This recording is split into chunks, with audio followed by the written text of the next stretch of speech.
விரைவில் வர இருக்கின்ற ஆண்டவராகிய இயேசு கிறிஸ்துவின் திருப்பெயரில் அன்பின் வாழ்த்துக்கள். ஜெபிப்போம். இறை வருகைக்காக எங்களை அனுதினமும் ஆயத்தப்படுத்துகின்ற எங்கள் அன்பின் ஆண்டவரே, இந்த நாளுக்காக நாங்கள் உமக்கு நன்றி சொல்லுகின்றோம்.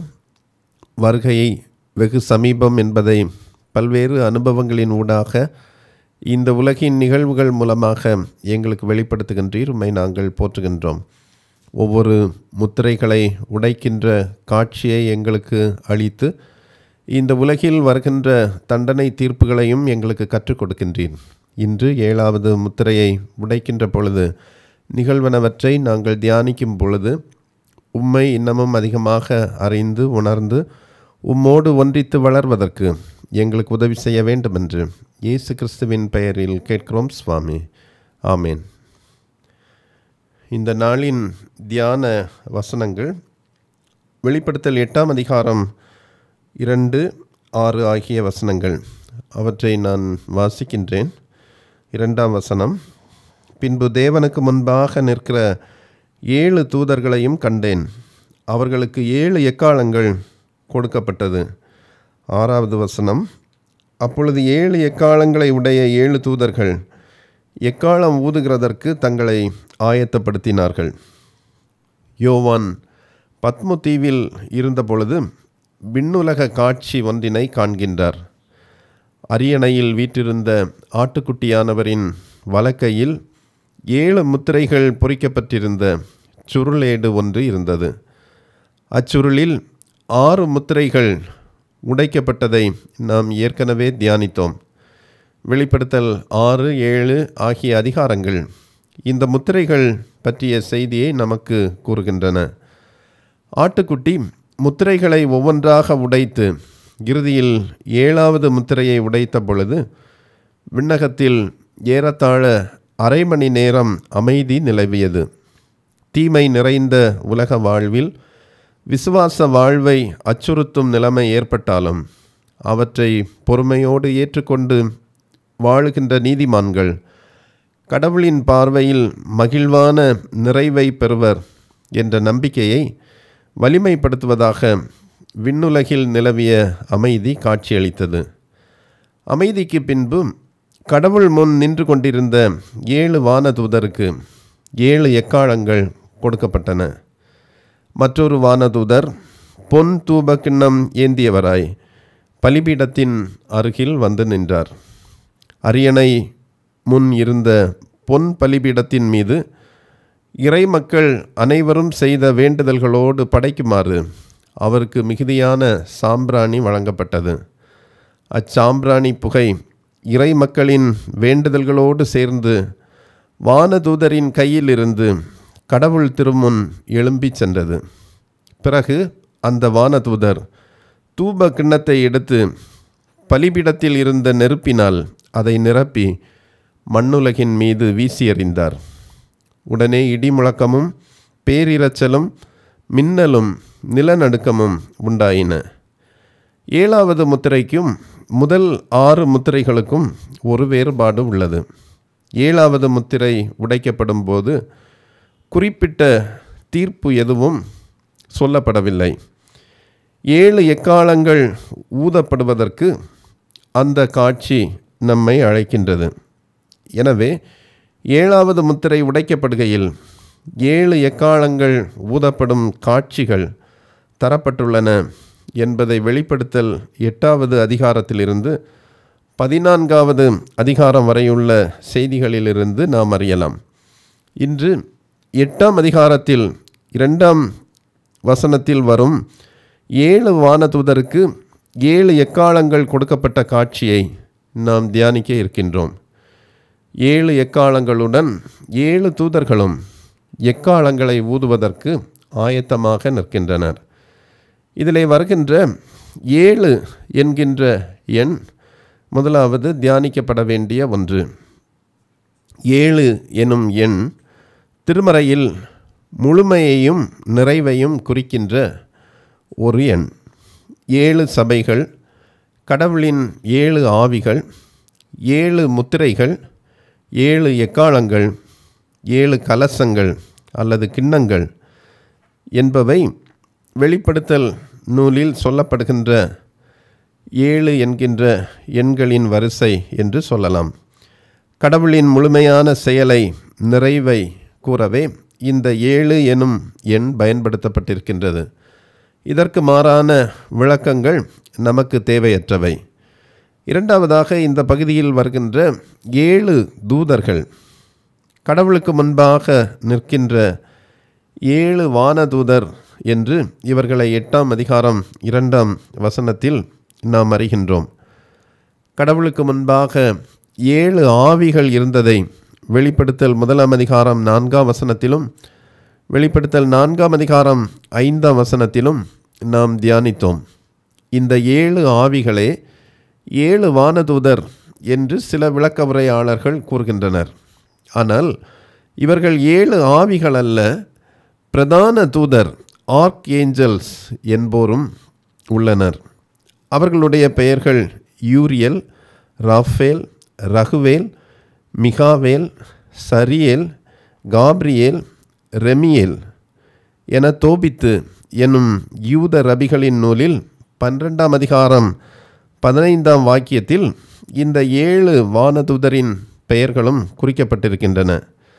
இதனை நாம் ஏற்றுக்கொண்டால் இந்த 7 பிரதான தூதரும் எப்போதும் கடவுளின் சமூகத்தில் நின்றார்கள் என்று கூறுவதை முழுமையாக நம்மால் ஏற்க முடியவில்லை.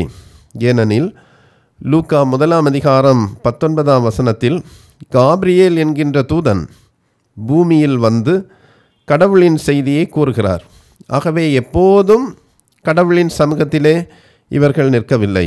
ஆனால் நான் கடவுளின் சமூகத்தில் நிற்கிறவன் என்று அதே வசனம் லூக்கா 1ஆம் அதிகாரம் 19ஆம் வசனத்தில் காப்ரியேல் கூறுவதிலிருந்து கடவுளின் செயல்பாட்டாளர்களாக கடவுளின் சமூகத்தில் நிற்கிற தேவதூதர் என்று பொருள் கொள்ளலாம்.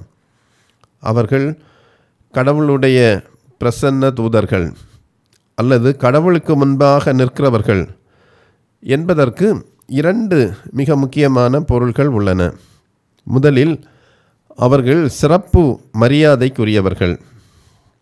அரசவையில் அல்லது அரச நீதிமன்றத்தில் அரசன் முன்னிலையில் எல்லா நேரங்களிலும் அரசனுக்கு விருப்பமான அரசவையில் உள்ளவர்கள் மட்டுமே எப்போதும் நிற்கின்றனர்.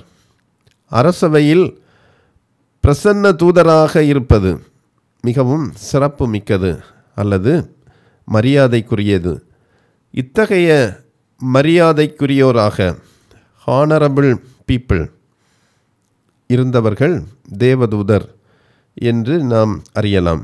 இரண்டாவதாக, மரியாதைக்குரியோராக இருப்பினும் சேவைக்கு அனுப்பப்படுவதற்கான தயார் நிலையிலும் அவர்கள் இருந்தார்கள். எலியா, எலிசா ஆகிய 2 இறைவாக்கினரும் இஸ்ரவேலின் கடவுளாகிய கர்த்தருக்கு முன்பாக நான் நிற்கிறேன் என்று அடிக்கடி பேசினர். 1 ராஜாக்களின் புஸ்தகம் 17ஆம் அதிகாரம் 1ஆம் வசனத்திலும் 18ஆம் அதிகாரம் 15ஆம் வசனத்திலும் 2 ராஜாக்களின் புஸ்தகம் 3ஆம் அதிகாரம் 14ஆம் வசனத்திலும் 5ஆம் அதிகாரம் 16ஆம் வசனத்திலும் கர்த்தருக்கு முன்பாக நிற்கிறவர் என்று அவர்கள் சொல்லுவதை நாம் காணலாம். கர்த்தருக்கு முன்பாக நிற்கிறவர் என்பதின் பொருள் கர்த்தருடைய ஊழியக்காரர், கர்த்தருடைய ஊழியக்காரராகிய நான் என்று அவர்கள் சொல்வதிலிருந்து நாம் அறிந்து கொள்ளலாம். அதுபோல வானதூதரும் கர்த்தருக்கு முன்பாக நிற்கின்றனர் எனில் கர்த்தருடைய ஊழியக்காரர் என்று நாம் பொருள் கொள்ளலாம். வானதூதரை போன்று அல்லது எலியா, எலிசா என்னும் இறைவாக்கினர் போன்று எப்போதும் கடவுளுடைய சமூகத்தில் நிற்க, அவரது பணியை ஆற்ற ஆண்டவர் உங்களையும் என்னையும் அழைக்கின்றார் என்பதை இந்த காட்சி நமக்கு உணர்த்துகின்றது. அவரது சேவை செய்ய, அவரது சமூகத்தில் எப்போதும் நிற்போராக நாம் வாழ்கின்றோமா என்று நம்மை நாமே ஆய்ந்து பார்க்க இந்த காட்சியின் ஊடாக ஆண்டவர் நம்மை அழைக்கின்றார். மூன்றாவதாக, 7 வானதூதர் கையில் 7 எக்காளங்கள் என்று சொல்லப்படுகின்ற இந்த காட்சியில் வருகின்ற 7 எக்காளங்கள் சொல்லுகின்ற செய்தியை அறிவது அவசியமானது. 7 தூதர்களுக்கு 7 எக்காளங்கள் இருந்தன என்று இந்த காட்சியில் நாம் காண்கின்றோம். பழைய மற்றும் புதிய ஏற்பாட்டின் தரிசனங்களில் எக்காளம் எப்போதும் வரலாற்றில் கடவுளின் தலையீட்டின் அடையாளமாக இருப்பதை நாம் திருமறையை படிக்கின்ற பொழுது உணர்ந்து கொள்வோம். இங்கே சொல்லப்படும் காட்சிகள், குறிப்பாக வெளிப்படுத்தலில் 8ஆம் அதிகாரத்தில் வருகின்ற இந்த காட்சிகள், சீனாய் மலையில் மக்களுக்கு சட்டம் வழங்கப்பட்ட பொழுது நடைபெற்ற காட்சிகளுக்கு ஒத்து இருப்பதை நன்றாக நாம் ஒப்பிட்டு பார்த்தால் உணரலாம். சீனாய் மலையில் சட்டம் வழங்கப்படுகின்ற பொழுது மலையில் இடிகளும் மின்னல்களும் அடர்ந்த மேகங்களும் இருந்தன என யாத்திராகமம் 19ஆம் அதிகாரம் 16ஆம் வசனத்திலும் 19ஆம் அதிகாரம் 19ஆம் வசனத்திலும் நாம் படிக்கின்றோம். எரிகோ கோட்டையை கைப்பற்றும் முன் இஸ்ரவேலர் 7 எக்காளங்களுடன் கோட்டையை சுற்றி வந்தனர். 7ஆம் தரம் ஆசாரியர் எக்காளங்களை ஊதுகையில் கடவுள் பட்டணத்தை இஸ்ரவேலர் கையில் ஒப்பு கொடுத்தார் என யோசுவா 6ஆம் அதிகாரம் 16ஆம் வசனம் கூறுகின்றது. நகரில் எக்காளம் ஊதப்பட்டால் மக்கள் அஞ்சி நடுங்குவதாக இறைவாக்கினர் ஆமோஸ் 3ஆம் அதிகாரம் 6ஆம் வசனத்தில் கூறுகின்றார். கர்த்தருடைய நாளின் கருவியாக எக்காளம் திருமறையில் பல இடங்களில் சொல்லப்பட்டிருக்கின்றது.